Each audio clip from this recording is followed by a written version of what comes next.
اعوذ باللہ من الشیطان الرجیم بسم اللہ الرحمن الرحیم الحمد للہ الذی نور قلوب العارفین بنور معرفتہ واثبت فؤاد انبیائہ واولیائہ بقصص الانبیاء والمرسلین وأكمل إيمان المسلمين والمؤمنين بولاية علي أمير المؤمنين عليه السلام.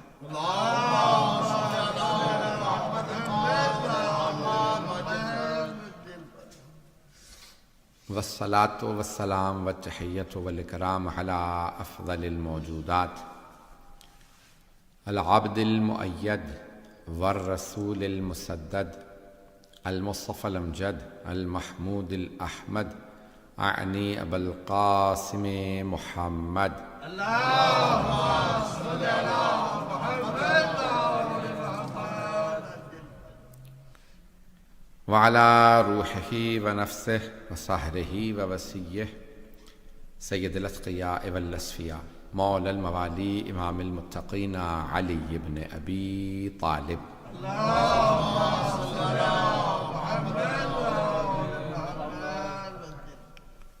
وعلى أوصيائه لا سيما بقية الله في الأرضين روحي وأرواح العالمين لتراب مقدمه الفدا واللعنة الدائمة على أعدائهم أجمعين من الآن إلى قيام يوم الدين.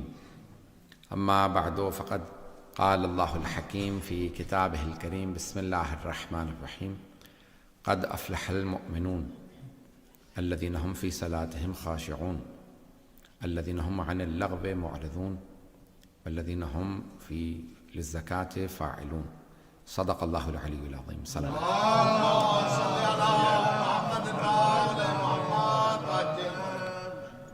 جناب امیر المؤمنین علی بن ابی طالب علیہ السلام کی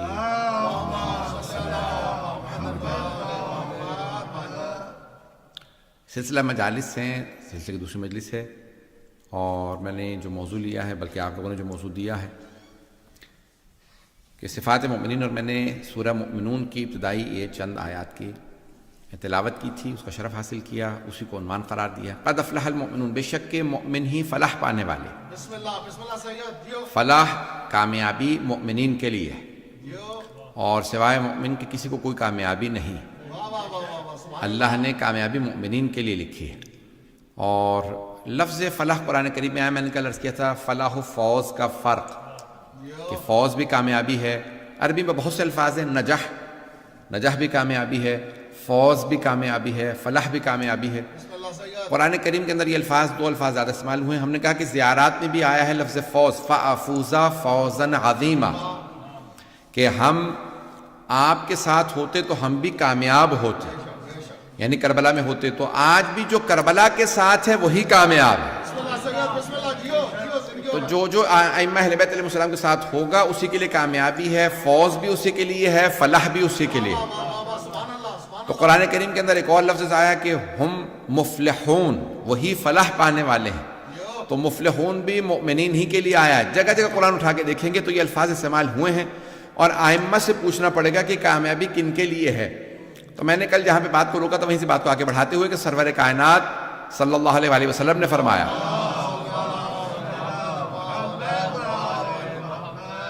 آپ نے بڑے واضح الفاظ میں فرما دیا کہ علی و شیعتہ ہم الفائزون، بے شک علی اور ان کے شیعہ ہی کامیاب.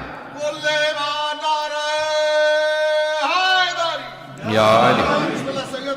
اور جناب سرور کائنات، میں نے جہاں بات کو روکا تھا میں نے پھر اس کی توضیح تھوڑی سی کر دی تھی. اس کے بعد میں نے کہا تھا میں یہاں سے بات کو جاری رکھوں گا کہ پیغمبر اسلام نے جب فرمایا تو صحابہ کے مجمع میں فرمایا، اور صحابہ کے مجمع میں سرور کائنات نے فرمایا کہ علی و شیعتہ ہم الفائزون، بے شک کہ علی اور ان کے شیعہ ہی کامیاب ہیں.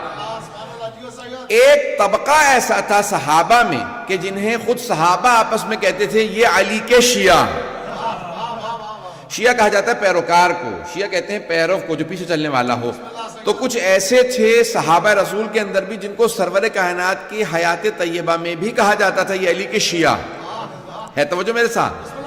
تو کچھ ایسے صحابہ جن کو مولا امیر کی زندگی میں یعنی پیغمبر اسلام کے سامنے، یہ ایسی بات ہے کہ شیعہ بعد میں بنے ہیں، کہ بہت سے کہتے ہیں جتنے فرقے بنے ہیں پیغمبر کے بعد بنے ہیں، توجہ ہو میرے ساتھ، تو بہت سے لوگ کہتے ہیں پیغمبر اسلام کے بعد فرقے بنے ہیں، نہیں، کچھ ایسا گروہ تھا جو سرور کائنات کے سامنے بھی شیعہ کہلاتا تھا، انہیں دوسرے صحابہ کہتے تھے یہ شیعہ ہیں، اور سرور کائنات نے انہی کو دیکھنے کے بعد فرمایا تھا علی وشیعتہ ہم الفائزون، بے شک علی اور ان کے شیعہ ہی کامیاب ہیں۔ آئے میں چند لوگوں کے نام لے دیتا ہوں جو مشہور تھے علی کے شیعہ ہونے میں۔ ان میں پہلا نام ہے حضرت سلمان کا۔ حضرت سلمان فارسی کی جہاں جاتے تھے تو ان کو لوگ کہتے تھے بھئی یہ علی کے شیعوں میں سے ہیں۔ دوسرے تھے حضرت ابو ذر، تیسرے تھے حضرت مقداد، چوتھے تھے حضرت عمار۔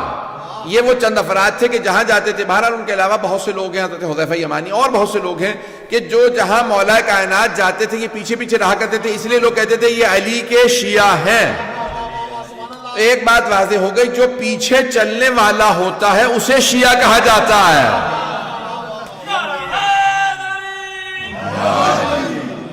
جو پیچھے چلتا ہے اسے شیعہ کہا جاتا ہے، جو آگے بڑھ بڑھ کے ٹوکے روکے اسے شیعہ نہیں کہا جاتا۔ اب کچھ اور نہ کہلوائیے گا، میں اشارہ کر کے آگے بڑھ رہا ہوں۔ تو عزیزان گرامی ایسے بھی تھے جو روکتے تھے۔ بہت سے افراد کو عادت ہوتی ہے امت کی اصلاح کرتے کرتے امام کی اصلاح کرنے لگتے ہیں۔ عزیزان گرامی ہر انسان کو اپنی اوقات معلوم ہونی چاہیے، میری اوقات کیا ہے، میری حیثیت کیا ہے۔ تو امام معصوم علیہ السلام کی کوئی اصلاح نہیں کر سکتا۔ عزیزان گرامی وہ امت کی اصلاح کے لیے، توجہ تو ہے میرے ساتھ۔ میں نے آپ سے کل بھی عرض کیا تھا کہ میں پورا جو ہے زور دے رہا ہوتا ہوں آپ حضرات کو روزے کے پروانے کا، تو آج بھی میں کئی گھنٹے بول کے آیا ہوں ابھی بھی، اور ابھی بھی مطالب پیش کروں گا۔ تو عزیزان گرامی اب سرور کائنات صلی اللہ علیہ وسلم نے اشارہ کر کے کہا کہ یہ اور ان کے شیعہ، تو جناب امیر کی طرف اشارہ کیا، علی اور ان کے شیعہ، کامیابی علی کے شیعوں کے لیے ہے۔ تو مولا کائنات نے بھی اپنی ولادت میں بھی گواہی دی ہے کہ میں سورہ مومنون کی تلاوت کی، اور اپنی شہادت پہ بھی کہا فزت ورب الکعبہ، بے شک کہ میں نے جہاں پہ بات کو رکا تھا اپنے انشاءاللہ پورے بہت سے چہرے نئے نظر آ رہے ہیں انشاءاللہ تعالیٰ، جو جنہوں نے نہیں سنی گے تو بعد میں سن لیجئے گا، یہ میں مطالب کو پیش کروں گا۔ مومن کامیاب ہے، کسی بھی دور میں مومن کامیاب ہے۔ مومن وہ ہے جو اہل بیت کی ولایت کا ماننے والا ہے۔ تو اب یہ مجھ سے کہا گیا تھا صفات مومنین، پہلی صفت یہ ہے کہ وہ اہل بیت کا ماننے والا ہو۔ اب سرور کائنات نے فرمایا یا علی، اور یہ کتاب ہے بحر المعارف، اس کی جلد نمبر ظاہراً 3 میں ہے یہ، تو بحر المعارف کی جلد نمبر 3 سے پیش کر رہا ہوں کہ یا علی مسلک فی امتی کا مسلک ہے سورۃ توحید یا سورۃ الاخلاص، یا علی آپ کی مثال میری امت میں سورہ اخلاص جیسی ہے۔ سورہ اخلاص تو سب کو معلوم ہے، بسم اللہ الرحمن الرحیم، قل هو اللہ احد اللہ الصمد لم یلد ولم یولد ولم یکن لہ کفوا احد، یہ سورہ اخلاص کہلاتا۔ حدیث میں ہے کہ یا علی آپ کی مثال میری امت میں سورہ اخلاص جیسی ہے۔ سورہ اخلاص کو جو ایک مرتبہ پڑھتا ہے اسے 1/3 قرآن ختم کرنے کا ثواب ملتا ہے، جو 2 دفعہ تلاوت کرتا ہے اسے 2/3 قرآن ختم کرنے کا ثواب ملتا ہے، جو 3 مرتبہ سورہ اخلاص کی تلاوت کرے اسے ختم قرآن کا ثواب ملتا ہے۔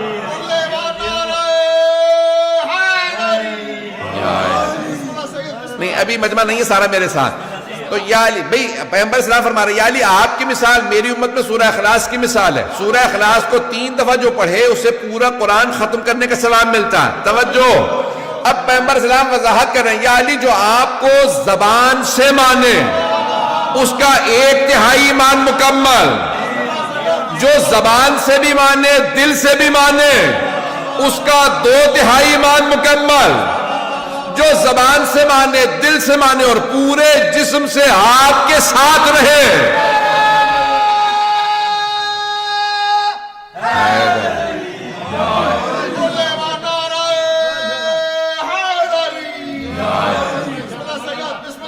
وہی مستکمل الایمان ہے، اسی کا ایمان مکمل ہے۔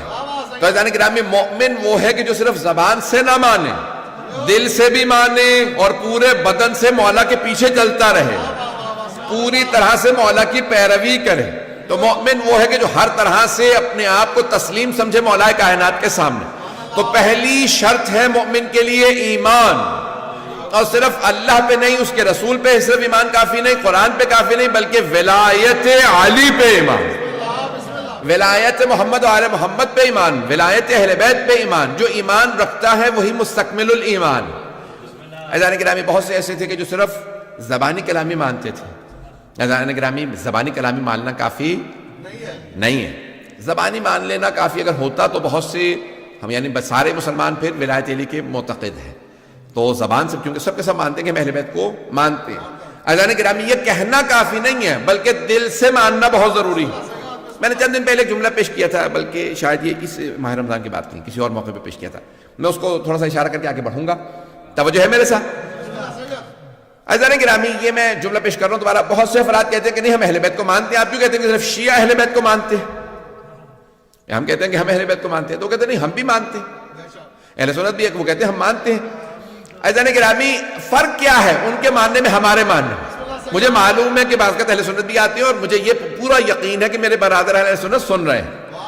تو اب یہ مجھے پورا یقین ہے کہ سن رہے ہیں. تو عزیزان گرامی فرق کیا ہے ان کے ماننے میں ہمارے ماننے میں؟ تو اب میں فرق کو پیش کر رہا ہوں.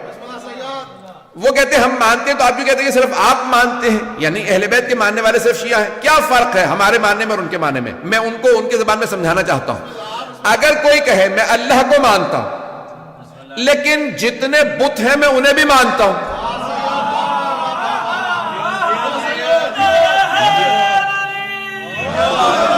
میں سوچ رہا تھا مجھے وضاحت کرنی ہوگی، میں سوچ رہا تھا مجھے وضاحت کرنی پڑے گی.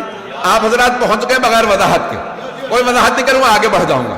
عزیزان گرامی بہت سے کہتے ہیں کہ میں اللہ کو مانتا ہوں لیکن جتنے بت ہیں انہیں بھی مانتا ہوں. کیا ایسے کی توحید قبول ہے؟ ایسے کی توحید قبول نہیں ہے، کیونکہ وہ خدا کے ساتھ اس کے جو شریک ہیں انہیں بھی مانتا ہے. توحید اس کی قبول ہے جو خدا ہی کو مانتا ہو. عزیزان گرامی دوسرا سوال میرا آپ سے، اگر کوئی کہے میں رسول خدا کو مانتا ہوں لیکن جتنے جھوٹے نبوت کے دعوے ہیں مسیلمہ کذاب سے لے کے آج تک، بہت سو کے نام لینا مشکل ہو جاتا ہے تو جیسے مثال کے طور پہ کسی اور بہت سے لوگوں نے دعویٰ کیا میں بھی نبی میں بھی نبی میں بھی نبی. بات واضح ہو رہی ہے. کوئی آدمی کہ میں رسول خدا کو مانتا ہوں لیکن جتنے جھوٹے نبوت کے دعوے تھے انہیں بھی مانتا ہوں. کیا ایسے کی نبوت کا عقیدہ قبول ہے؟ نہیں قبول. کیوں؟ کیونکہ رسول خدا خاتم النبیین ہے. اگر بات واضح ہو رہی ہو. اب اگر کوئی کہے میں اہل بیت کو مانتا ہوں، میں علی کو مانتا ہوں، حسن کو مانتا ہوں، حسین کو مانتا ہوں لیکن ان کے دشمنوں کو بھی مانتا ہوں، کیا ایسے کی امامت و ولایت کا عقیدہ قبول ہے؟ جب تک کہ دشمنوں سے بیزاری کا اعلان نہ کرو تب تک بات واضح ہو.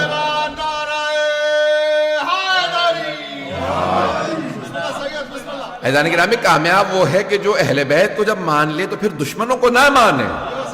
اور مشہور روایت ہے کہ کسی نے کہا مولا میں نے آپ کے چھڑے امام علیہ السلام سے کہا مولا میں نے آپ کے جد امیر المومنین کی شان میں 5 یا 6,000 بیت کہے، اشعار کہے ہیں تو 2 بیت سے مل کے ایک شعر بنتا. تو کہا میں نے 5 یا 6,000، میرے سب ذہن میں 5,000 ہے 6,000 ہے، روایت میں ایک ہے دونوں نہیں ہے. تو اس نے کہا 5 یا 6,000 میں نے بیت کہے.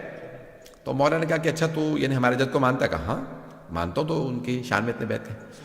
مولا نے کہا ان کے دشمنوں کے متعلق کیا خیال ہے؟ میں اپنے انداز سے پیش کر رہا ہوں. کہا انہیں بھی مانتا ہوں. مولا نے کہا کچھ بھی قبول نہیں. تو کہا اچھا پھر؟ کہا ان کا انکار کر. کہا اچھا انکار کرتا ہوں. امام نے کہا ایک شعر کہے. اس نے ایک شعر کہا. مولا نے کہا یہ تیرا ایک شعر ان 5,000 ابیات سے افضل ہے جب تو دشمنوں سے بیزاری کرے. بات پہنچ رہی ہے عزیزان گرامی؟ عزیزان گرامی یہ کافی نہیں ہے کہ ایک آدمی کہتے میں اہل بیت کو مانتا ہوں اور زبانی جمع خرچ جو ہے وہ فوراً لے کے احسان جتلانے لگے میں اہل بیت کو مانتا تو ہوں.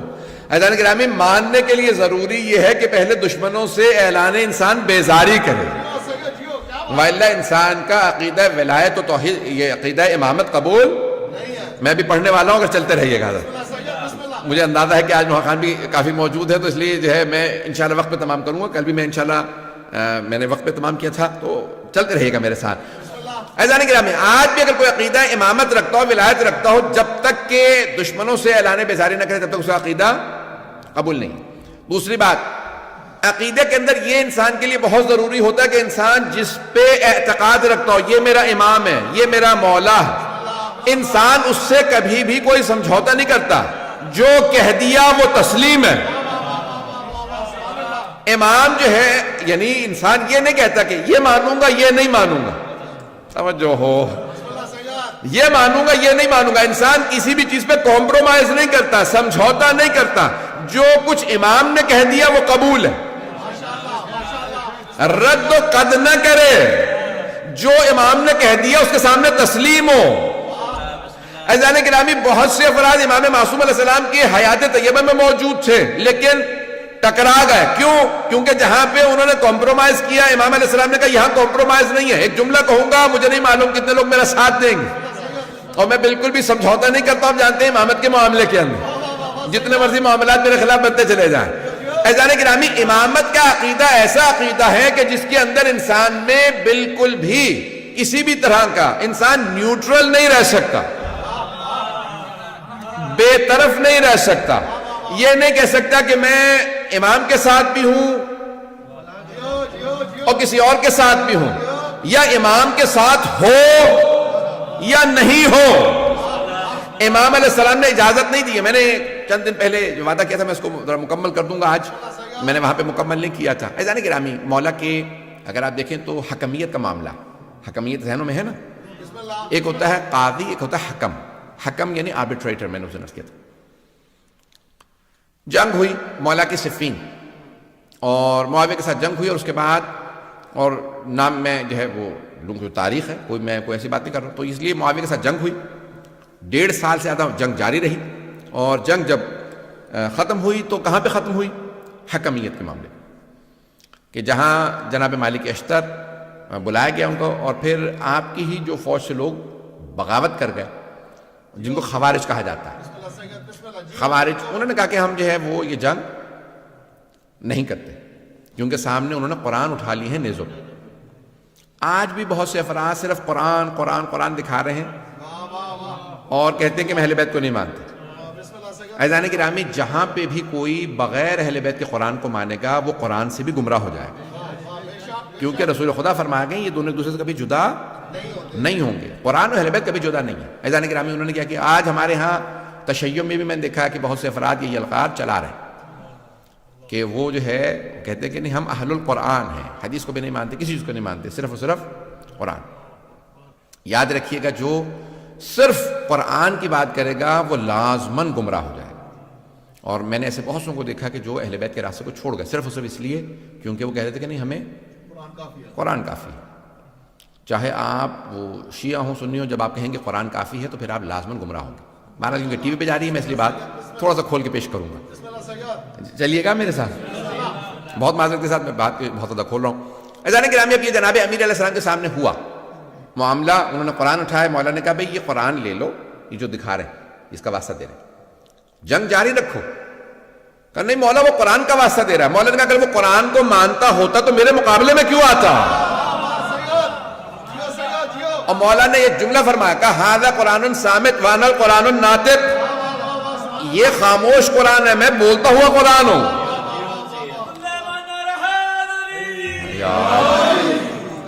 عزیزان گرامی، انہوں نے جو ہے وہ قرآن دکھائے، 500 قرآن نیزوں پہ بلند کیے، اور مولا کائنات نے کہا کہ نہیں ٹھیک ہے یہ قرآن جو ہے ان سے، لیکن لوگوں نے کیا کیا؟ نہیں، مولا کی بات کو نہیں مانا، اور وہ قرآن کریم جو ہے وہ کہا کہ نہیں سامنے قرآن علی آپ معاذ اللہ قرآن کے مقابلے میں آ رہے ہیں، یہ جملہ کہا لوگوں، اور جملہ کہا میں دہراؤں گا استغفر اللہ ربی واتوب الیہ معاذ اللہ من ذالک، لیکن جملہ کہے بغیر میں نہیں رہ سکتا جو انہوں نے کہا تھا خوارج میں، اور میں پہلے سے توبہ کر رہا ہوں، لیکن وہ جملہ دہرانا اس لیے ضروری ہے تاکہ لوگوں کو اندازہ ہو کہ جو اہل بیت کو چھوڑ دیتے ہیں وہ کہاں تک چلے جاتے ہیں۔ اور انہوں نے جناب امیر کو مخاطب کر کے کہا یا علی اکفرتا، یا علی آپ کافر ہو گئے۔ آج بہت سے لوگ کہتے تھے بھی شیعوں کو کافر کہہ رہے ہیں، ابے وہ ہمارے مولا کو بھی کافر کہہ رہے تھے، وہ کہہ رہے تھے یا علی اکفرتا، یا علی آپ کافر ہو گئے، اپنے قرآن سامنے موجود ہے اور آپ نہیں مان رہے، یہ انہوں نے کہا۔ عزیزان گرامی، اب جناب امیر علیہ السلام نے اس وقت پھر جدائی اختیار کی، وہ لوگ الگ ہو گئے، اور انہوں نے خوارج نے مولا کے خلاف اعلان جنگ کر دیا۔ جب آپ کہہ رہے ہیں کہ یہ کافر ہیں تو وہ کیا کریں گے؟ کہا کہ ہم علی کے خلاف جہاد کریں گے۔ آپ نے کبھی زیارات پڑھی ہیں؟ آرام سے سن لیجیے گا، زیارات اس وقت میرے سامنے نظر نہیں آ رہی، زیارت میں آپ زیارت واسطہ جملہ پڑھتے ہیں کہ کن پہ لعنت ہو؟ جو امام حسین کے قتل میں آئے، جنہوں کے خلاف جاہدت الحسین. کبھی آپ نے غور کیا؟ جنہوں نے مولا حسین کے خلاف جہاد کیا ان پہ لعنت ہو. کون فرما رہے ہیں؟ چھٹے امام علیہ السلام. والذین جاہدت الحسین، جنہوں نے امام حسین کے خلاف جہاد کیا. کون؟ یعنی وہ یہ کہہ رہے تھے کہ جو ہم امام حسین کے خلاف لڑ رہے ہیں یہ جہاد ہے. جہاد عبادت ہے. نہیں ہے مجمع میرے ساتھ؟ جہاد عبادت ہے یا نہیں ہے؟ فروع دین میں چھٹے نمبر پہ جہاد ہے. پہلے ہے نماز، روزہ، حج، زکوٰۃ، خمس، جہاد. فروع دین میں واجب عبادت سمجھتے ہوئے قربتاً اللہ کی نیت سے کر سکتے ہیں. نماز اگر قربتاً اللہ نہ ہو تو قبول نہیں. روزہ قربتاً اللہ نہ ہو قبول نہیں. حج قربتاً اللہ نہ ہو قبول نہیں. خمس و زکوٰۃ قربتاً اللہ نہ ہو قبول. جہاد قربتاً اللہ نہ ہو قبول نہیں. پتہ نہیں مجمع ہے یا نہیں؟ اب وہ کہہ رہے تھے ہم جہاد کر رہے ہیں. جہاد کا مطلب ہوتا ہے یعنی ہم اللہ کی خاطر لڑنے آئے ہیں. پتہ نہیں لوگ ہیں یا نہیں؟ جو لوگ اہل بیت کو چھوڑ دیں، صرف قرآن قرآن قرآن کریں، وہ اہل بیت کے خلاف لڑیں گے اور سمجھیں گے جہاد ہو رہا ہے. چھٹے امام فرماتے ہیں جو حسین کے خلاف لڑے اور کہے یہ جہاد ہے اس پہ لعنت ہو. پتہ نہیں مجمع ہے یا نہیں ہے؟ بات پہنچ رہی ہے؟ یہ آج داعش کو دیکھ کے تعجب نہ کریں. آج طالبان کو یہ جو کہتے ہیں کہ ہم جا کے حرم گرا دیں گے، عزیزان گرامی یہ نیا موضوع نہیں ہے. میں تلخ باتیں کہہ رہا ہوں معذرت کے ساتھ.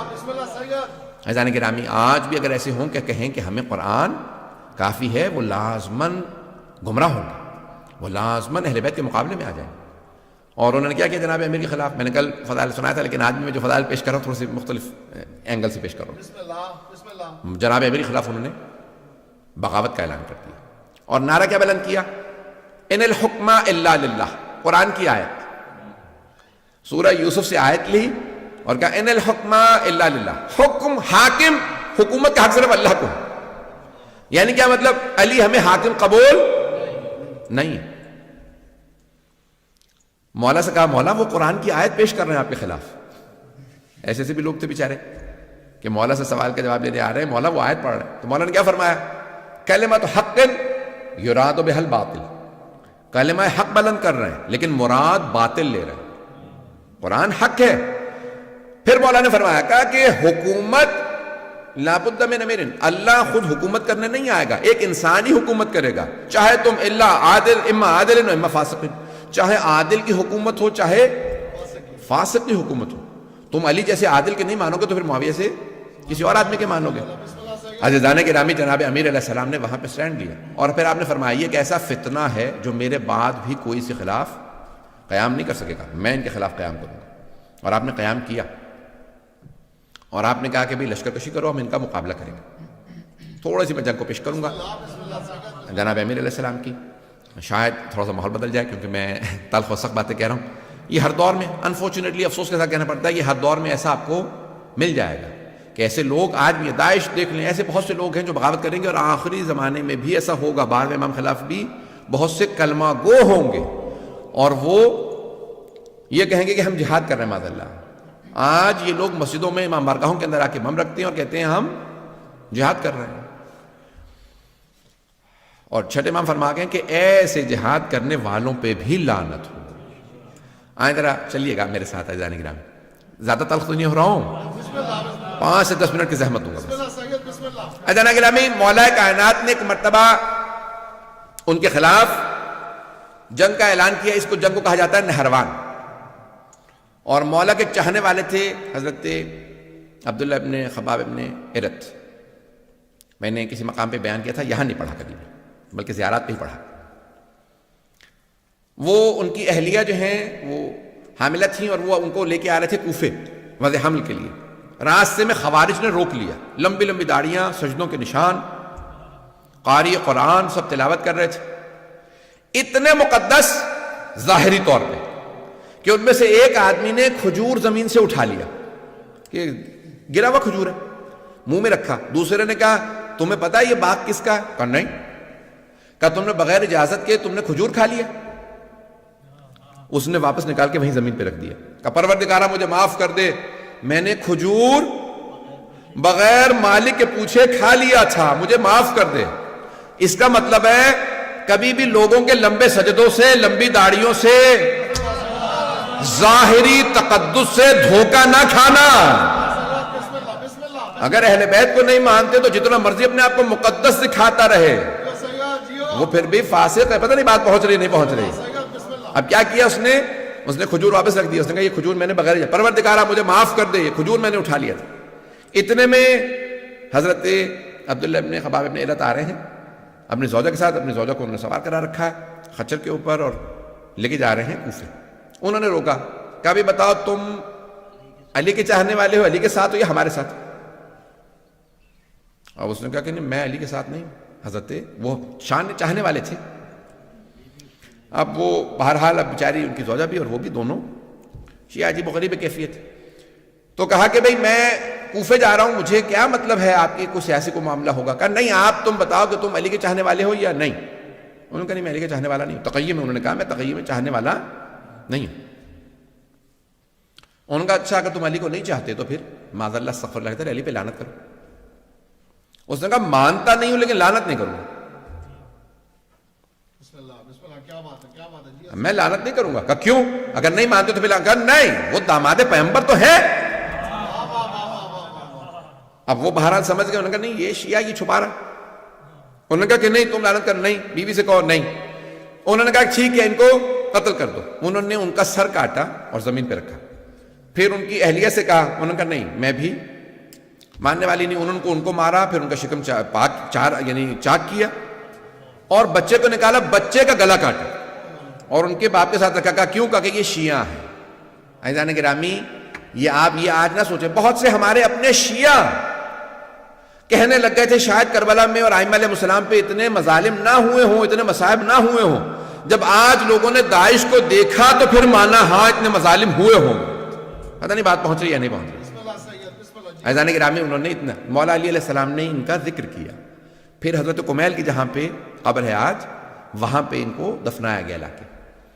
عزیزان گرامی یہ تھا وہ طبقہ جو مولا کے خلاف کہہ رہا تھا ہم جہاد کرنے جا رہے ہیں کیونکہ معاذ اللہ استغفر اللہ رب العالمین، جسے رسول خدا فرما کے جا رہے ہیں یہ کل ایمان ہے، وہ کہہ رہے ہیں یہ کافر ہوگا معاذ اللہ۔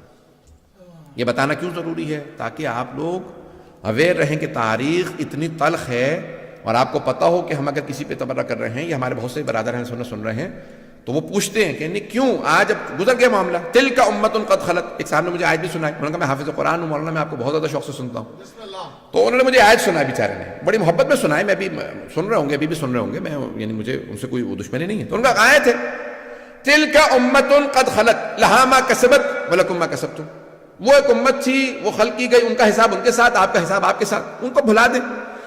ایسے معاملات کو بھلایا نہیں جا سکتا۔ جو اہل بیت پہ سمجھوتا کر لے، کمپرومائز کر لے، یقین مانیے اس کا ایمان ضائع ہو گیا۔ عزیزان گرامی ہم کمپرومائز نہیں کر سکتے اہل بیت کے دشمنوں پہ، نہ اہل بیت علیہ السلام، ہمارا کوئی کمپرومائز نہیں۔ میں انشاءاللہ فضائل کل پیش کروں گا لیکن آج سن لیجیے چند جملے اور۔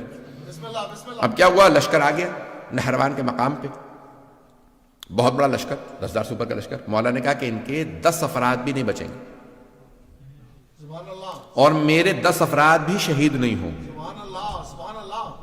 اور حضرت جندب مولا کے چاہنے والوں میں ہیں، عاشقوں میں سے، تو مولا فجر کے بعد ہیں باہر نکلے اپنے خیمے سے، تو مولا نے کہا جندب کہاں؟ کہا مولا آپ کے دشمن بہت زیادہ ہیں۔ کہا نہیں جندب رک جاؤ، مجھے تمہاری حفاظت کی ضرورت نہیں ہے، میں ہوتا تو میں حضرت جندب کی خدمت میں عرض کرتا یہ مولا کائنات ہے، یہ مشکل کشا ہے۔ اب بہرحال عزیزان گرامی مولا کچھ فاصلے سے واپس آئے، اس کے بعد کہا کہ جندب کیا دیکھ رہے ہو؟ کہا مولا زمین پہ دیکھ رہا ہوں چونٹیوں کی اتنی تعداد ہے کہ کون ان کی تعداد کو جانتا ہوگا، یہ سوچ رہا تھا کہ مولا ان کی تعداد کو کون جانتا ہوگا اتنی کم۔ جندب تمہارے مولانا صرف یہ کہ ان کی تعداد کو جانتے ہیں، میں یہ بھی بتا سکتا ہوں ان میں نر کتنے ہیں مادہ کتنی ہے۔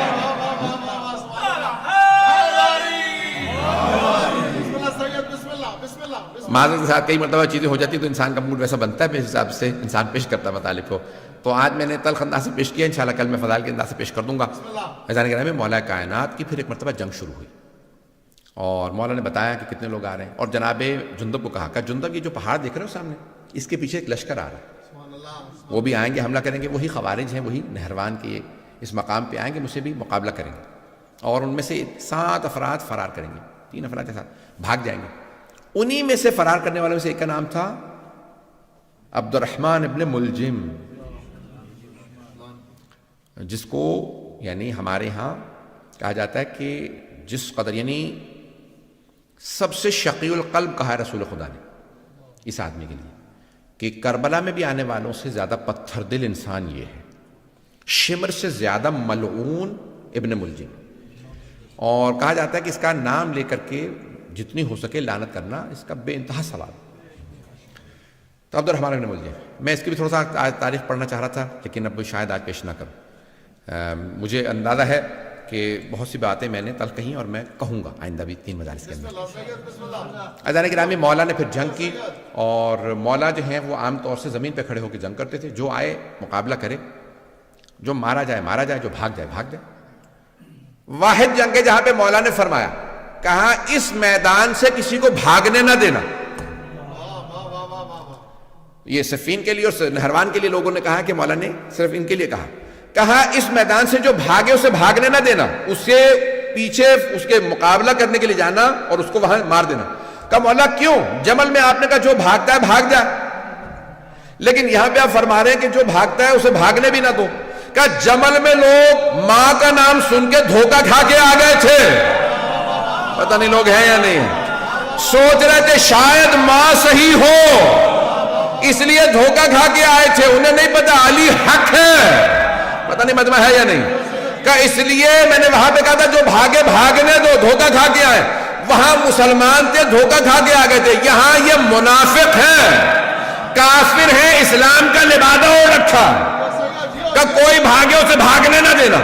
مولا نے ایک مرتبہ ذوالفقار کھینچی، اللہ اکبر کی صدا دی، گھوڑے کو ایڑ لگائی، مولا صفوں سے اپنے گھوڑے کو دوڑاتے رہتے تھے، جہاں سے گزرتے تھے سر ہی سر نظر آتے تھے۔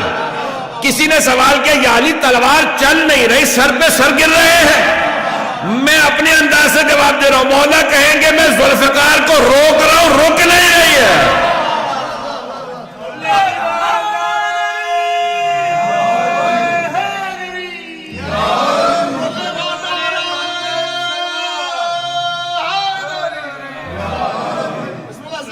فضائل انشاءاللہ کل۔ عزیزان گرامی، آج مطالب جو پیش کرنا تھا میں نے کر دی، بس ایک سن لیجئے۔ مولا نے وہاں پہ مقابلہ کیا اور بھاگنے میں صرف چند افراد ہی کامیاب ہوئے، باقی سب کو مار دیا۔ مولا نے کہا کیوں؟ یہ ایسا فتنہ ہے، یہ جہاں جائیں گے کفر پھیلائیں گے۔ اگر وہ چند افراد بھی جو بچے تھے آج اگر آپ کو داعش نظر آ رہے ہیں تو سمجھ لیں انہی کی تبلیغ کا اثر ہے۔ بات پہنچ گئی ہے عزیزان گرامی، کلیئر ہوئی ہے؟ یہ جو بھی اہل بیت کے خلاف خروج کرتا ہے چاہے کسی دور میں کرے، وہ کہتا ہے میں جا کے جنت البقیع ڈھاؤں گا، میں سامرہ پہ حملہ کروں گا، یہ جو بھی ہے اس کا مطلب ہے یہ خارجی ہے، یہ خروج کر رہا ہے امام کے خلاف۔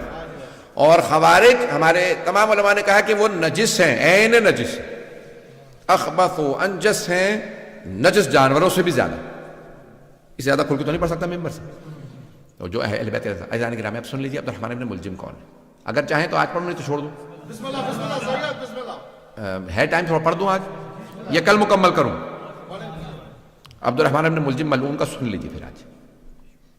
مولا کا ایک گورنر تھا یمن کا، مولا کو بہت پسند تھا، اسے معزول نہیں کیا، بہت سے لوگوں کو بس سب کو معزول کر دیا، اور اسے کہا کہ بھی تم اپنے جیسے 10 افراد کو بھیجو جن کی میں تربیت کروں، جو پھر یمن کو چلائیں نظام۔ سنیں گے نا؟ بسم اللہ سید۔ اس نے 10 افراد بھیج دیے، اس نے 100 افراد کا انتخاب کیا، 100 افراد میں سے پھر 40 کو چنا، ان میں سے جو سب سے اچھے 10 افراد تھے انہیں کوفے بھیجا، کہا تم جاؤ جا کے علی بن ابی طالب سے تربیت لے کے آؤ۔ مولا مسند بچھا کے بیٹھے، 10 افراد آئے، مولا نے پہلے کا پوچھا نام بتاؤ، بلدیت، سب کو تعارف ہو رہا ہے، سب کو بتا رہے ہیں کون کون ہیں یہ لوگ، دوسرا تیسرا چوتھا، چھٹے آدمی سے پوچھا بھائی تمہارا نام کیا؟ اس نے کہا عبد الرحمن، عربی میں اس نے جواب دیا انا عبد الرحمن، میں عبد الرحمن۔ مولا نے اس کو دیکھا اور کہا انا للہ و انا الیہ راجعون۔ اس نے فوراً پلٹ کے پوچھا آپ نے کلمہ استرجاع کیوں پڑھا؟ مولا نے کہا تیرے باپ کا نام کیا؟ اس نے کہا انا ابن ملجم، میں ملجم کا بیٹا۔ تو مولا نے کہا انا للہ و انا الیہ راجعون، کلمہ استرجاع دوبارہ پڑھا۔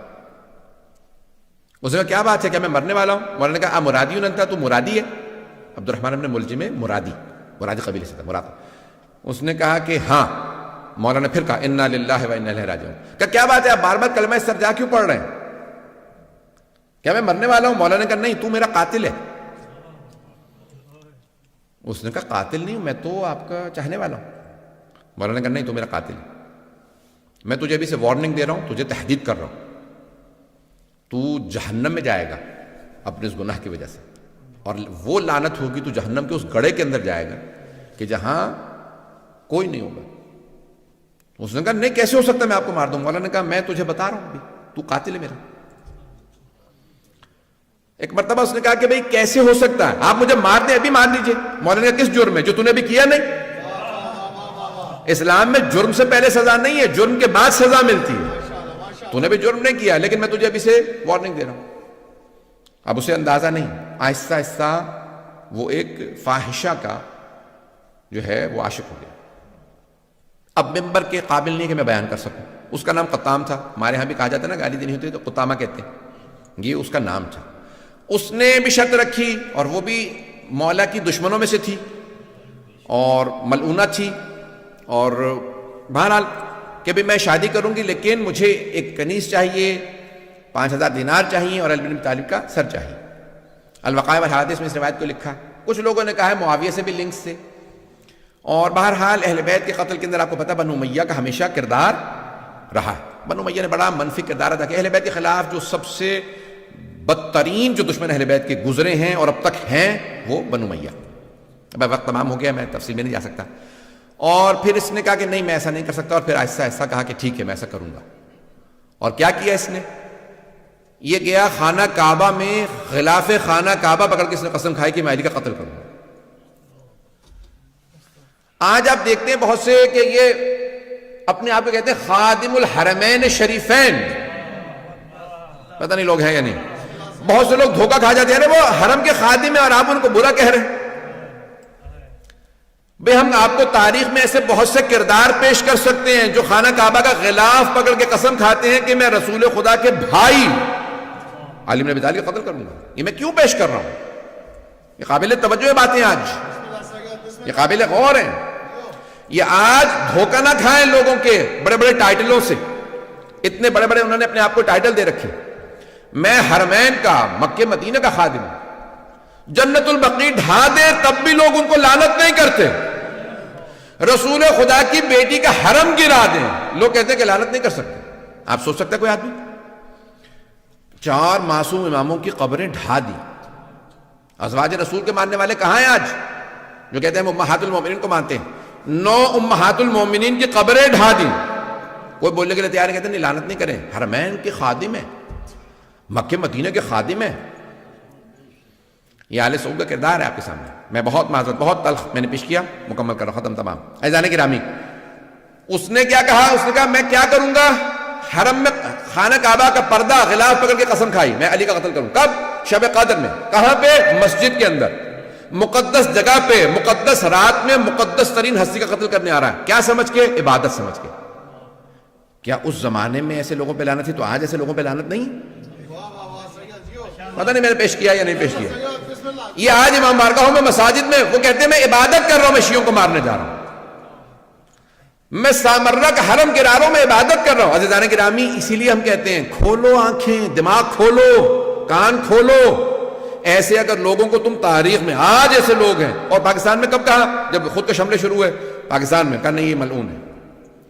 عزیزان گرامی، اگر پاکستان میں حملہ ہو تو ملعون ہے، دوسرے ملکوں کے اندر حملہ ہو تو ملعون نہیں ہے، عراق میں حملہ ہو تو ملعون نہیں ہے، شام میں جناب زینب کے حرم پہ حملہ کرے تو ملعون نہیں ہے ایسے لوگ، اور اگر تاریخ میں علی پہ حملہ کرے تو ایسے آدمی ملعون نہیں ہے۔ میں یہ سخت ترین جملے کہیں، میں بہت معذرت، لیکن میں کہنے پہ مجبور ہوں، آج یہ پڑھنے پہ مجبور ہوں، ایسے حالات ہیں، اگر ہم نہیں، میں نہیں کھولوں گا تو کوئی اور نہیں بولے گا۔ عزیزان گرامی، یہ تاریخ کے وہ کردار ہیں کہ جن پہ تاریخ میں بھی لعنت تھی، آج بھی لعنت ہے۔ اللہ ان لوگوں پہ لعنت بھیجتا ہے، اس کا رسول ان پہ لعنت بھیجتا ہے، ملائکہ لعنت بھیجتے ہیں، قیامت تک کے لیے ایسے لوگوں پہ لعنت ہے۔ اور جو ان پہ لعنت نہیں بھیجتے ان کا کیا حال ہونا چاہیے؟ ان پہ لعنت نہیں ہونی چاہیے؟ اگر تو وہ نہیں سمجھتے تو معاف ہے، اور اگر سمجھتے ہیں اور لعنت نہیں بھیجتے تو ان پہ بھی لعنت ہے۔ جیو سید، جیو جیو جیو سید جیو۔ آپ کہیں گے آج مولانا بہت غصے میں میں یقین مانیے کہ جتنا پیش کر رہا ہوں بڑی ذمہ داری سے پڑھ رہا ہوں۔ بسم اللہ سید۔ جو اہل بیت علیہ السلام کے مقابلے میں آئے، وہ کسی بھی زمانے میں ہو، کوئی بھی ہو، تو اس پہ عزیزان گرامی صبح و شام لعنت ہے، اور اللہ نے ایسے لوگوں پہ لعنت بھیجی۔ اور اگر میں ایک جملہ پیش کر رہا ہوں، وَمَن يَقْتُلْ مُؤْمِنًا مُتَعَمِّدًا فَجَزَاؤُهُ جَهَنَّمُ خَالِدِينَ فِيهَا وَلَعَنَهُ اللَّهُ وَغَضِبَ اللَّهُ عَلَيْهِ وَلَعَنَهُ وَأَعَدَّ لَهُ عَذَابًا عَظِيمًا۔ یہ اللہ نے قرآن میں آیت کی نازل، سورہ نساء آیت نمبر 93 4 سورہ۔ اللہ کہتا ہے جو کسی مؤمن کو جانتے بوجھتے ہوئے عمدن قتل کر دے تو اس کی سزا یہ ہے وہ جہنم میں جائے گا، اللہ اس پہ ناراض ہوگا، اللہ اس پہ لعنت کرے گا اور اس کو ہمیشہ عذاب میں رکھے گا۔ عام مومن کو مار دے تو اللہ فرما رہا ہے جہنم میں جائے گا، اور اگر کوئی امیر المؤمنین کا قاتل ہو۔ آج مسلمان کہتے ہیں کہ یہ سوچنا پڑے گا لعنت کر سکتے ہیں، نہیں، قرآن کی آیت کو تو نہ انکار کرو۔ میں نے تمام کر دیا، مختصر سے مصائب سن لیجیے۔ میں نے کہاں پہ روکا تھا؟ آئیں ذرا میرے ساتھ چلیے گا، جہاں میں نے کل بات کو روکا تھا مصائب کو، وہیں سے مصائب کو جاری رکھوں گا۔ امیر المؤمنین، اگر کبھی لوگوں نے جناب سیدہ کے در پہ آگ نہ لگائی ہوتی تو پھر کربلا کے خیمے کوئی جلانے نہ آتا۔ یہ کربلا کے خیمے کس نے جلائے ہیں؟ انہی لوگوں نے کہ جو مانتے تھے سیدہ کے در کو جلایا جا سکتا ہے۔ اور اگر جناب امیر کی گردن پہ کوئی ضربت نہ چلاتا، سر پہ ضربت نہ لگی ہوتی، آج صبح آپ نے دیکھی ہوں گی نا، کوفے کی مسجد سے اذانیں نشر کی جا رہی تھی۔ آج تو بڑی روشنی ہے، سب لوگوں نے کہا لائٹیں بجھا دو، یہ چراغ بجھا دو، علی کی بیٹیوں کو پرسہ دینا ہے۔ دنیا کا اصول ہے، بیٹے بیٹیوں کے گھر جاتے ہیں، کہتے ہیں ارے آپ کے بابا دنیا سے چلے گئے، آئیں ذرا جناب امیر کی بیٹے بیٹیوں کو پرسہ دیں۔ ہاتھ باندھ کے کہیے گا بیبیو ہم آپ کو پرسہ دینے آئے ہیں، کیونکہ ہم اس لائق نہیں کہ پرسہ دے سکیں، لیکن آج ہمیں پرسہ دینا ہے۔ کوئی رونے میں بخل نہ کرے، میں آپ کو بس 5 منٹ کی زحمت دوں گا، کسی کوئی آنکھ ایسی نہ ہو۔ آج مولا کائنات گھر سے چلے ہیں، ایک مرتبہ مولا کائنات میں آج پیش کرنا چاہتا ہوں۔ میں نے کل پیش کیا تھا، مولا کو بیٹیوں سے بڑی محبت تھی، بیٹیوں کو مولا نے بلا لیا۔ جب بیٹیاں آ گئی نا، ہر روز جیسے آپ جانتے ہیں نا پانی زندگی کے لیے بہت ضروری ہوتا ہے، جناب زینب ام کلثوم کے لیے اپنے بابا کو دیکھنا ایسا تھا جیسے آب حیات ہوتا ہے۔ بیویاں اپنے بابا کو دیکھتی ہیں، ہمارے بابا آ گئے ہیں، بابا آپ یہاں پہ بیٹھ جائیے، بابا میں آپ کے لیے کھانا لگا دیتی ہوں، بابا میں نے آپ کے لیے اپنے ہاتھوں سے روٹی بنائی تھی۔ اور مولا بھی اپنی بیٹیوں سے بڑی محبت کرتے تھے۔ بس بھئی کل رات تھی 19ویں کی عجیب و غریب رات تھی، ایک مرتبہ مولا کائنات کو ایک بیٹی نے کہا، ہر رات ایک بیٹا بیٹی دعوت کرتا، پہلے دن مولا حسن نے کہا بابا آج میرے ساتھ افطار کر لیجئے، دوسرے دن مولا حسین نے کہا بابا جان میرے پاس افطار کر لیجئے۔ ہر روز کوئی نہ کوئی بیٹا یا بیٹی کہہ دیتا۔ آج ایک دن جناب ام کلثوم نے کہا بابا جان اگر میرے پاس افطار کر لیجئے۔ ہاں بیٹی میں آپ کے پاس افطار کروں گا۔ اب اگر بیٹی کوئی ایسی ہونا کہ جناب ام کلثوم جیسی، بابا جان میں آپ کے لیے خود اپنے ہاتھ سے روٹی بناؤں گی، روٹی کا اہتمام کیا، بی بی نے ساتھ میں دودھ یا دہی رکھ دیا، سرکہ رکھا، جیسے کھانا رکھا کہا بیٹی آپ جانتی ہیں نا آپ کے بابا کبھی 3 چیزوں سے افطار نہیں کرتے، میں 2 سے زیادہ کھانے استعمال نہیں کرتا۔ ایک مرتبہ جناب ام کلثوم نے سرکہ ہٹانا چاہا، کہا نہیں بیٹی یہ دہی ہے، یہ جو دودھ ہے یہ ہٹا لیجئے، میں خشک روٹی سرکے کے اندر رکھ کے کھا لوں گا۔ ایک مرتبہ جناب امیر نے پہلا لقمہ لیا، دوسرا لقمہ کیا، کہا بیٹی بس بہت ہے۔ کہا بابا جان کیا بات ہے آپ کھانا افطار کیوں نہیں کر رہے؟ کہا بیٹی میں خدا کی بارگاہ میں خالی پیٹ جانا چاہتا ہوں، شاید مولا کو پتا ہے میرے بیٹے پیاسے بھوکے ذبح کیے جائیں گے، کہ میں خدا کی بارگاہ میں خالی پیٹ جانا چاہتا ہوں، اجرکم اللہ، خالی پیٹ جانا چاہتا ہوں۔ ایک مرتبہ جناب ام کلثوم کے آنسو بہنے لگے، بابا خدا کی بارگاہ میں جانے کی باتیں کر رہے ہیں، اگر پردیس ہو، زینب ام کلثوم جیسی بیٹیاں ہو، یہ پتہ چلے بابا جانے والے ہیں، بیٹیاں تڑپنے لگتی ہیں۔ جناب ام کلثوم نے بہنوں کو بتایا ہوگا، بابا فرما رہے میں خدا کی بارگاہ میں خالی پیٹ جانا چاہتا ہوں، اجرکم اللہ، ساری بیٹیاں تڑپنے رونے لگی. میرے مولا نے آواز دی بیٹا حسن آپ بھائیوں کو لیجئے کوفے کے دروازوں کی حفاظت کریں. کہا بابا جیسا آپ کو حکم لیکن آج ہماری باری نہیں ہے. کہا بیٹا میں بھی جانتا ہوں لیکن چلے جائیے. جانتے ہیں کیوں؟ مولا نہیں چاہتے تھے کوئی بیٹوں کے سامنے باپ پہ تلوار اٹھائے. کوئی باپ نہیں چاہتا مجھے بیٹوں کے سامنے مارا جائے. میں ہاتھ جوڑ کے کہوں گا مولا ذرا کربلا کے دیکھے ایک چھوٹی سی بیٹی کے سامنے باپ کے گلے پہ خنجر چل رہا ہے. اجرکم اللہ اجرکم اللہ. یا علی میں بھی پڑھوں گا 2 منٹ کی میں زحمت دوں گا.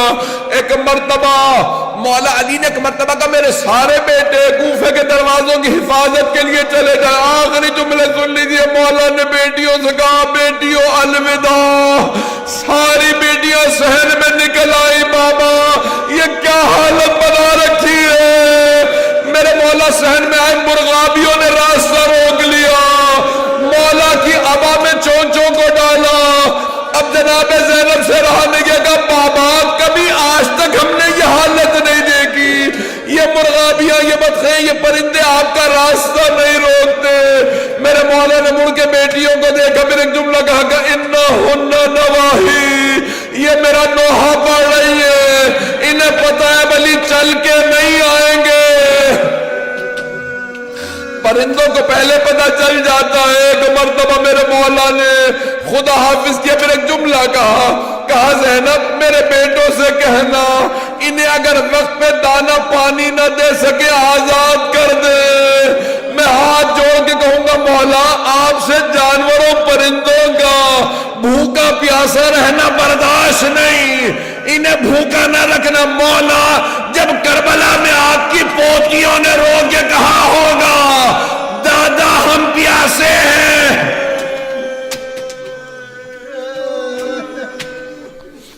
اجرکم اللہ اجرکم اللہ. بس بھئی مجھ میں طاقت نہیں ہے پڑھنے کی.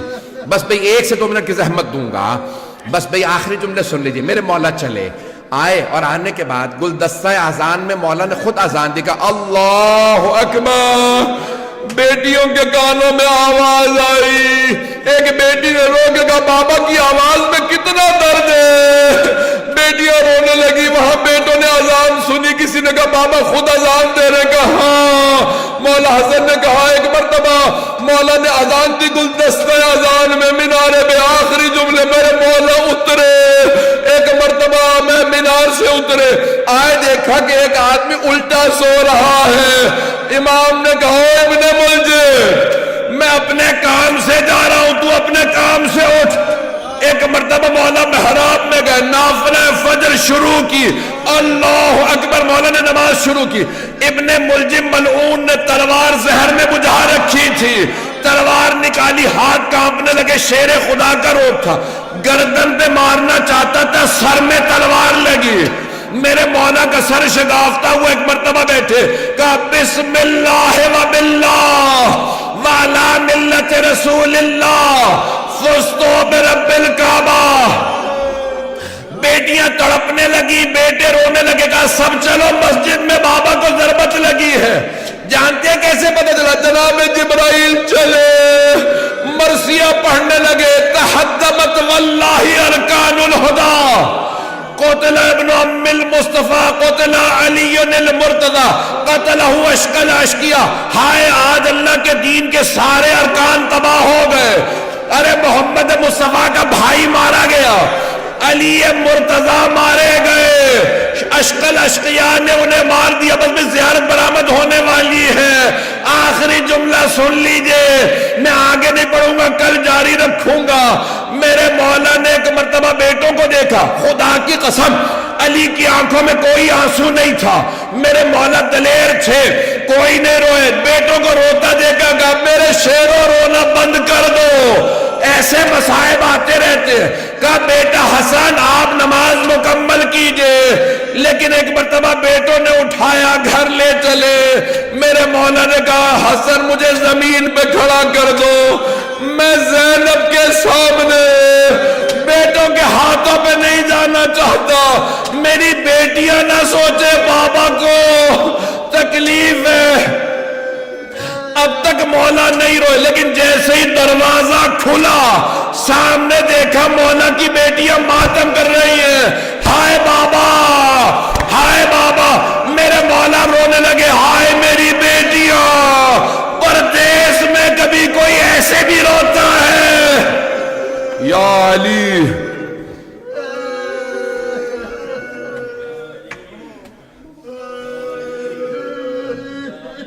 یا علی، یا علی، یا علی، یا علی.